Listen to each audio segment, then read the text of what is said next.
Right now, somewhere in your house, your dog is watching you, not because they want food, not because they need the bathroom. They're watching you because there's a list of things they need from you every single day, and not one of them will ever be spoken out loud. No bark, no whine, no paw on your leg. Some of these needs are so quiet, so easy to miss, that most owners go their entire lives without ever noticing them. And by the time they do notice, it's usually because something already went wrong. By the end of this video, you're going to look at your dog differently. Some of what you're about to hear might even make you a little uncomfortable, because number 6 changes everything. Hey, welcome back. If you love understanding what's really going on inside your dog's head, hit subscribe, because this channel is all about that. Okay, let's get into it. Think about the last time your schedule got flipped upside down. A canceled flight, a last-minute change of plans, that tight, uneasy feeling in your chest. Your dog feels that almost every day. Dogs don't understand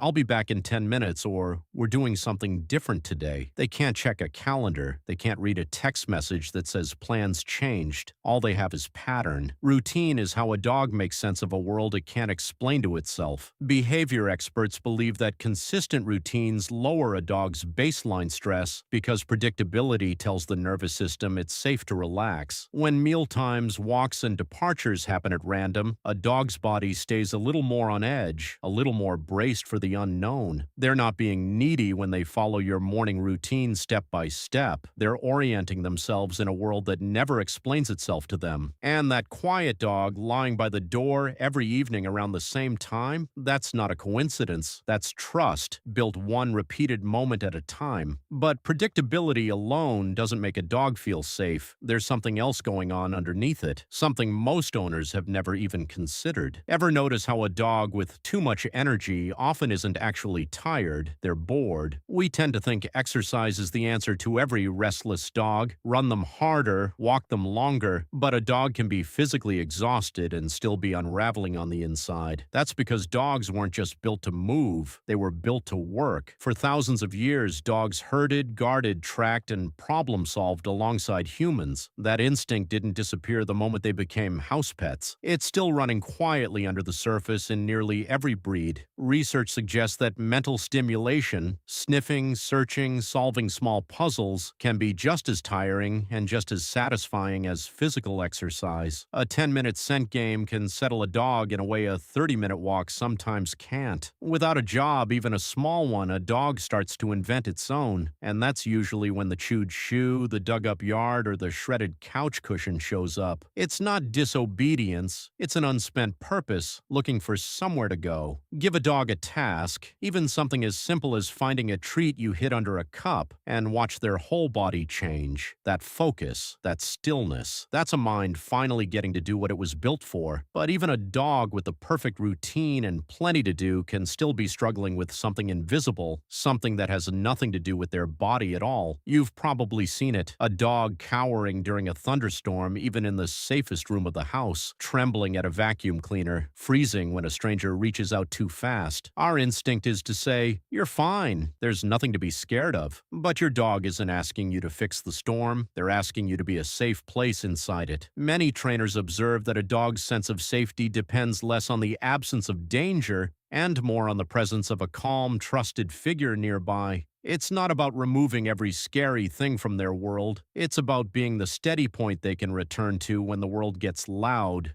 When you brush off their fear, even gently, something closes a little. When you sit with them, low voice, steady hands, you become the thing that makes fear survivable. This is bigger than comfort. This is about whether your dog believes deep down that you're someone they can lean on when things fall apart. And that belief doesn't just shape how they act during a storm, it shapes how they act every single day. Which brings us to something even harder to see. Somewhere along the way, we started expecting our dogs to be perfectly behaved, perfectly quiet, perfectly convenient. No sniffing too long, no barking, no rolling in something unpleasant, no being, well, a dog. But underneath all that training and all those rules is a creature who still needs to sniff every blade of grass on a walk, still needs to dig, still needs to just exist without being corrected every few seconds. That walk where you let them stop and smell everything for way longer than you wanted to, that's not wasted time. That's them reading the world the way we read a book.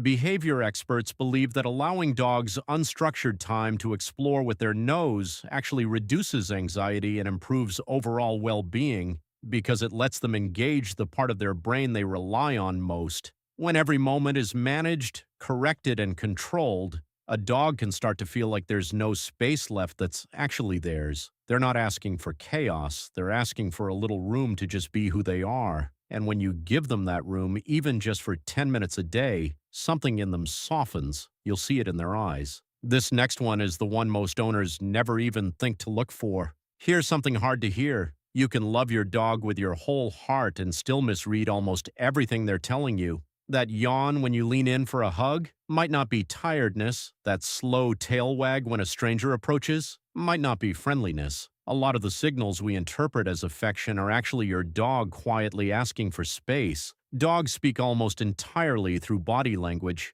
Tiny shifts most people never learn to notice. A stiff body, a tucked tail, a turned away head. These aren't small details. They're your dog's entire vocabulary. Research suggests that when owners misread stress signals as calm or friendly behavior, dogs are more likely to escalate to growling or snapping simply because the earlier, quieter signals were missed. Your dog isn't trying to hide anything from you. They're speaking as clearly as they know how. The question is whether we've ever taken the time to learn the language, because being loved feels good, but being understood, that's when a dog finally feels safe enough to fully exhale. And that leads us to the moment this entire video has been building toward. Think about the moments you actually give your dog your full attention. Is it usually during the exciting parts, the walk, the play, the greeting at the door? And what about the quiet moments, when they're just lying near you, not doing anything, not asking for anything? Those quiet moments are, without knowing it, a test. Your dog is checking whether they still matter when they're not entertaining you, not performing, not being useful in any way. Many trainers observe that dogs form their deepest sense of security not from playtime but from calm, uneventful closeness,